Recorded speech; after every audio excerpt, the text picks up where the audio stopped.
Thanks everyone. Thanks Gurpreet for joining in early. Yeah. Network issue. Now we Okay. are. Yeah. So let me first give you a brief idea about how the recruitment happens here in Germany. So initially, when the job is posted, first 2 weeks we wait to collect some resumes. Okay. 2 years back, when we used to wait for first 2 weeks, we used to get on an average 30 resumes per job ad. Today we are getting on an average 100 resumes per job ad. Okay, so definitely the market is very competitive right now. Now these 100 resumes, there are ATS tools that are there in the companies, but also in Germany, I feel people read your resume word by word from the first word till the last word, right? The ATS tool is a help to the recruiters. The ATS tool which suggests that this resume is matching 60%, 70%. So it is important, but it is not like the human. I will never reach your resume. I mean, you have to, your first goal should be that your resume is matching 65% and above to the job role. The more it is matching, the better it is. In case if it is matching less than 50%, then in that case, nobody will see your resume. That could be possible, right? But here, you will see a lot of hiring managers and recruiters spend time in your resume. Now, in this case, the job ad says, as on an average, a recruiter works on 5 to 6 different positions. So I'm also hiring for a React guy. I'm hiring for a marketing head. I'm hiring finance head. I'm hiring a software architect. And so I am working on 5 different positions at one point of time. I can be from any background. Any recruiter can be from any background. Recruitment itself is a skill. I want to hire for a junior React developer, the job description that it says. So for me, the job descriptions becomes my Bible, and same is for candidates. The description becomes your Bible, and I will have a discussion with the hiring manager to understand what are they looking for.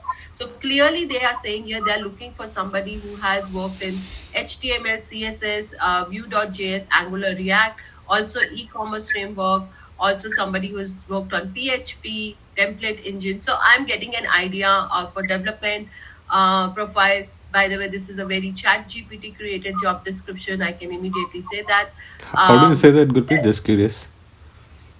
it's just the way it is structured and the way it is written. Okay. I know when a recruiter or a hiring manager is writing the job descriptions, they will not write it this way. Also, where the certain things are bold. So it's the way it is Got it. structured. You know, Okay. if you compare it with other job descriptions, it won't be this structured. But that's okay. There's nothing wrong in using ChatGPT. Even as a candidate, there's nothing wrong in using ChatGPT. But how you need to use it, that is very important.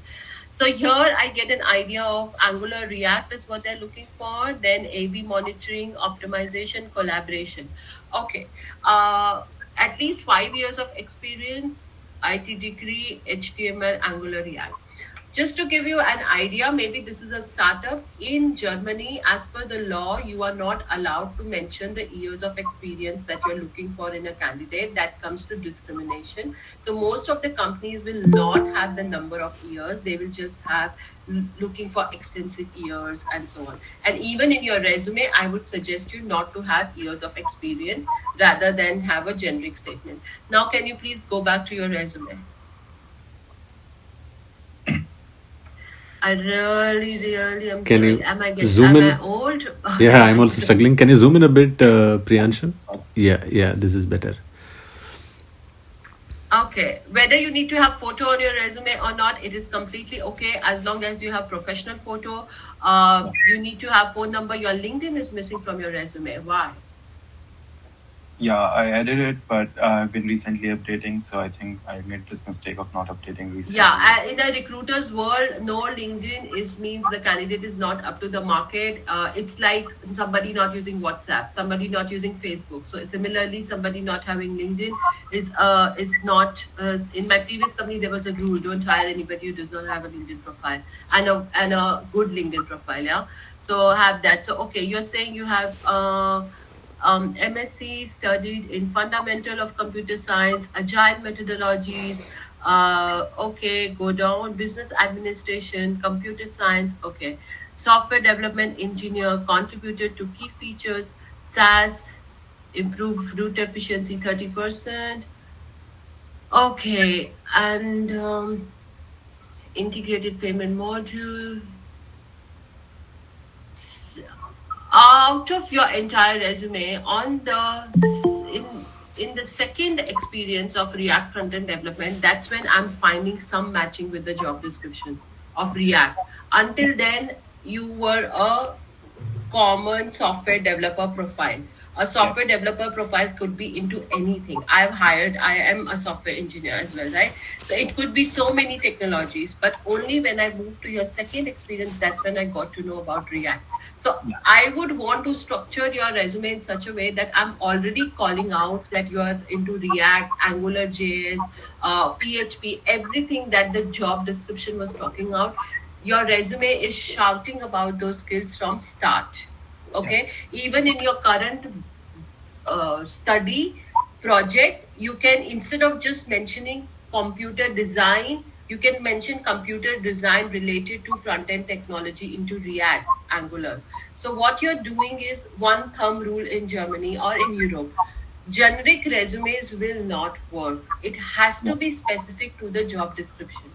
As a recruiter, if there is a skill that is not mentioned in your resume, that means you do not have it. They are not going to assume as a computer engineer you might know React. No, not in the resume. You do not have that skill. They will go to other resume that has it on their resume. So what happens most of the time is when we are creating resume, let me give you an example. I will say as a software developer, it is my day-to-day task to write test cases, unit test cases. So I will not write that in my resume because resume is taking a lot of space. I will remove that because everybody has to write unit test cases, right? So you will remove it from your resume. But in the job description, it is mentioned that they need somebody who also writes unit test cases, but your resume is not calling that out. Now if that is a mandatory requirement for them, your resume will get rejected because they need somebody who focus on writing unit test cases. Again, they will not assume it. For them to know you have that skill, you need to have it in your resume. What major, whenever I talk to so many candidates, they tell me the reason why they have not mentioned this skill on the resume is because they wanted to create resume of one page. Yeah. And I have no idea who in this world has mentioned that the resume has to be one page or two page. Trust me guys, your resume will get rejected if it has less information, but it will not get rejected if it has more information. In fact, your resume is the sales pitch and you need to add details, but relevant details, not all over the place. Easily, you can have a resume of 3 pages, 4 pages, also is possible. The other day, I reviewed a resume of 11 pages. Of course, I don't expect you to create an 11-page resume, but still, as a recruiter, I reviewed that resume and I was still trying to find whether the resume is having any relevant skills or not.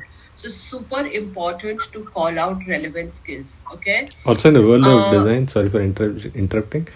Same thing, right? We also have this one-page resume thing where everyone wants to keep it minimal. Don't put too much text because people are not reading, going to read like, I don't know, 4-page, 5-page resumes. We try to keep it shorter. Maybe there's a sweet spot between going too minimal, one page, going like 11 pages. Maybe like 2 pages is still okay.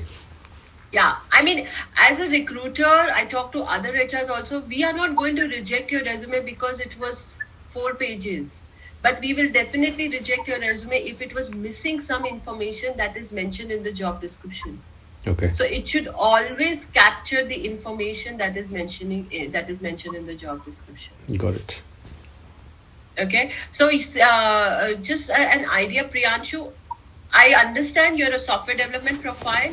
I might still give you a chance because you are talking, you're in the same field, same domain, but now your competition is 100 other candidates. Of Now I course. get the resumes that is only talking about React, Angular, PHP, and everything that the job. So I would be like, okay, first let me talk to that candidate, and then maybe in my first pool I'm not finding anybody. Then maybe I can get in touch with you, right? Because your resume is not completely off. No, it's a good resume. I like it. Short sentences. You've also given some numbers into it, which is nice. just I would call out more about React, Angular, front end development. Even the first one where you have mentioned software development engineer one. Now, this is again a trick I will tell you. This is your internal title, internal hierarchy, right? Were you Yes. doing front end job there? Yes, I was doing that. Exactly. So you can change that title in your resume to front end developer, because internally your hierarchy can be anything. You can easily explain that to the recruiter, but your role you were performing was a front end developer. Let me give you my example. My current company, my title is senior officer human resources, but if you go on my LinkedIn, if you see my resume, everywhere I've mentioned lead global talent acquisition, because I'm into recruitment. If I want people to contact me, that should be based on my recruitment skills. So internally, my hierarchy can be anything, but the title can be similar to the roles that you're applying for. Got it. Gurpreet, just an interruption. In the interest of time, Priyansh, I think I've got quite a few feedback points. And Can I just ask a few questions if you don't mind? Just two uh, questions. sorry, we have only like 20 minutes left. I would like to have at least two more person get review points. I think you can see the job description. Yes, Gurpreet. One second. So, Can you please zoom in? okay. Yeah. Now we can see Anuradha. Yeah. Okay. So this go is the down, please. profile. Okay. Please slow down. Process management, customer support, project management, customer project development, continuous improvement. Okay. Ongoing optimization, cross-functional, BPN tool, CRM. Okay. Planning project. Okay, you can go to your resume. Okay, just a quick second. Oh, I would need both. Okay, you side need by both? side. Yes. So I'll do my entire screen, then it's better. Yeah. Okay. Project manager, process optimization. Go down.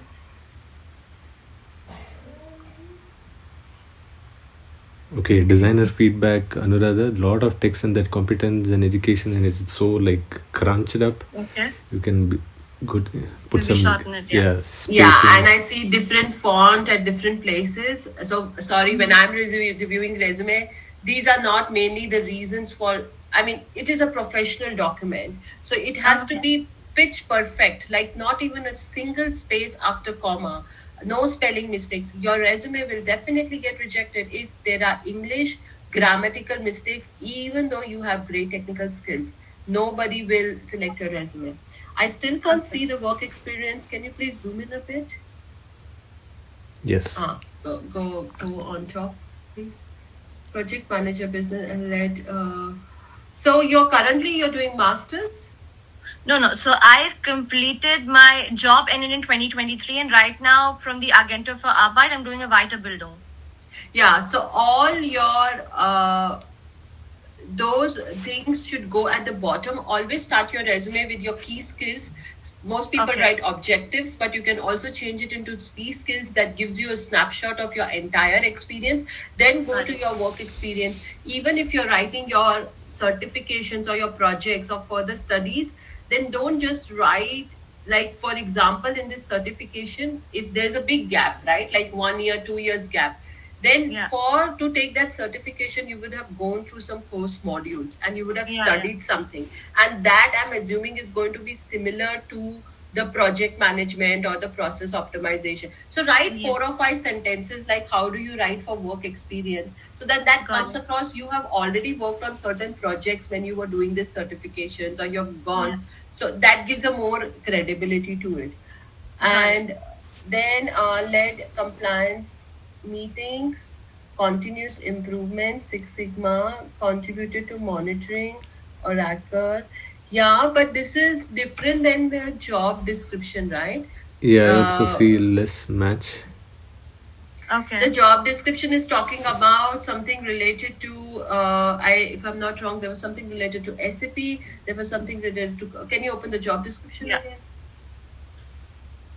Yeah, sorry, Salesforce, Salesforce, CRM, And then they are Satinia, I talking don't know what is about that. project management That's best that's practices. particular. So the thing is, there are a lot of tools that different teams use for reporting and doing for project management. And for example, Oracle and Tableau, these are the common tools. But then you have specific organizations who are then more into specific tools, which are not really common. So Yeah, then so that. then but do you have knowledge of these tools? Do you know So how the I have tools work? knowledge of Salesforce. I do not have knowledge of Satinia, but I do know the BPMN tool. So that Then becomes difficult to how to like integrate that in your resume. Then in that case, first of all, for ATS, the ATS will pick up the keywords BPPN, Salesforce, Yeah. Satina, everything. Now you have knowledge of these tools. So Yeah. I will mention in my resume knowledge of Salesforce, knowledge of Okay. BPMN, even in your skills section, so that the ATS tool also picks it up. On the other hand, as a hiring manager, I see, oh, this person has knowledge of it. Maybe she has not worked on it, but she has a knowledge of it. And that, Correct. so right now you're not calling it. So the only thing that is relating me to the project management skill is the Six Sigma thing that you have mentioned, Yeah. and you have mentioned these other tools, but you can make it more specific to the job description that you're applying for. Got it. Also, just one quick question that will maybe clear for me. So, is it okay to like kind of have a German CV which is formulated in German language and an English CV when you are applying for job? Because at times it becomes they're looking for German skills, but when they see your CV in English, are there more chances of it being rejected in some way? Yeah, I mean, if they are looking for fluency in German, Yeah. then yes, then it was good that if you know German, then you apply using a German CV. But in case if Because you do not right know now, if I German, see here, the entire description is in English, but then they say fluency in German and English, so that becomes a little, I think the confusing. job description was in German. We translated it, no? No, Yeah. no. This is completely in English. This is a new This role? is the different one. Yeah, this is a different role. This is Okay. completely in English.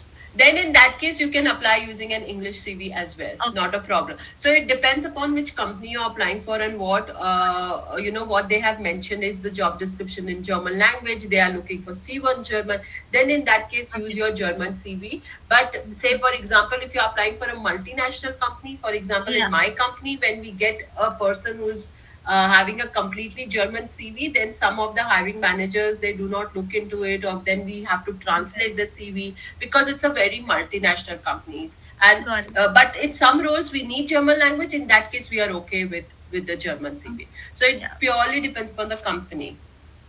Thank you. Okay. I think so. Thanks, Anuradha. For me as a recruiter, that is super important. No fancy fonts in your CV, no Yeah. fancy colors, no red colors, no different fonts in your CV, nothing. Okay.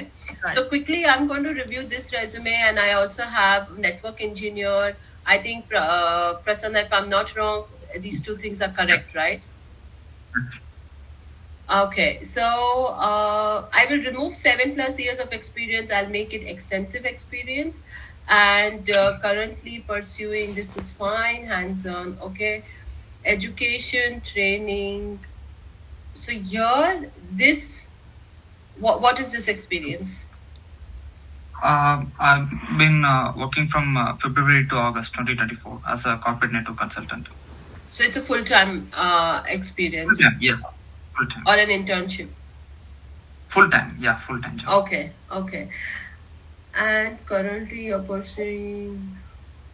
You have not mentioned, if you're pursuing education, you have to mention the years. Okay, it's Okay. mandatory because then it has to make sense that when did you do this? Here you're saying Oh. till 24, but what are you doing after August 24? Then it should make sense that you're doing your education here. Okay.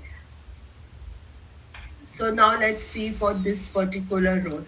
Guys, one tip. First place where you can find the skills or the keywords. If you go on LinkedIn, you click on the skills section.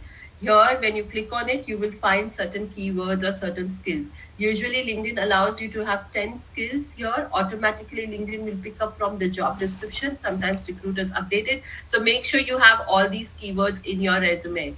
And how the ATS tool matching does, I will say routing protocols. I will go on my resume. I'll do a Control F. I see that keyword. So that is how the ATS tool is picking it up. So you need to make sure you have right keywords. You can also have it here. You just have it once. You can also have it in your skills section. First of all, the skills section should not be at the bottom. This should be the second thing in your resume. Your education and certifications can go down. You can start with professional summary, then go to your technical skills, then go to your professional experience. In your professional experience, I will add lot of data points and lot of numbers into it. Right now, like if you're managing servers, if you're managing how many servers are we managing? What kind of number of databases are you managing? What was the SLA, uptime of the server, downtime of the server, everything, add numbers into it. That is how you're going to stand out. Okay. Plus, Then also the maybe second, one highlight, right? If you go back to the resume, I see a lot of points, but what is the highlight of that particular work? If people are skimming through it, out of all of this, what is the most important point so that they can easily read that? yeah. Yeah. So first, the recruiter, because as I said, a lot of people will apply. So any recruiter is first going to scan your resume like this and spend 20 to 30 seconds on your resume to know this is even in line with what I'm looking for or not. Because sometimes people just bulk apply, right? So in that, your resume should get selected. But I would, because this is a network engineer role. I see you have a network engineer profile, so I would definitely scan this resume in the first. I will select it and then I will go into detail. Now, worked as part of DMZ internet pairing. This is not a role and responsibility. What did you do in this work? What was your role and responsibility? So, actually, the task that you were performing. Uh, Experience on feature delivery. I would change this to responsible for end-to-end feature delivery, something of that sort, where you have more ownership rather than just making a statement that you have experience in feature delivery. And then here, deliver on time, I would give numbers. Successfully delivered 10 features before SLA on time, resulting in project completion of 90%. So you have to take that ownership, how you successfully helped the project to get completed.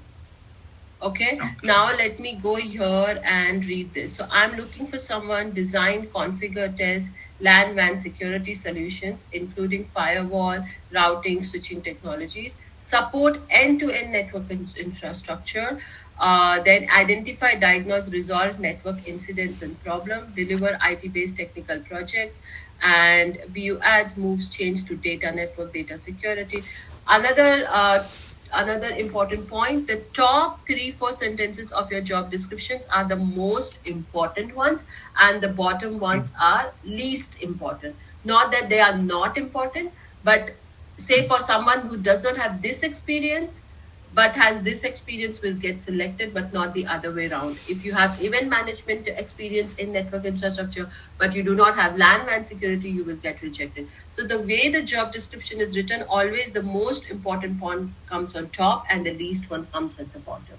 Okay, so now they need somebody with the entire design, configure, test, maintain, basically end-to-end network infrastructure, right? So I'm looking for that. So now you're saying data center you worked on, prime, host, master, overview, experience, code. Yeah, what is DSO? What is DCO. DDoS?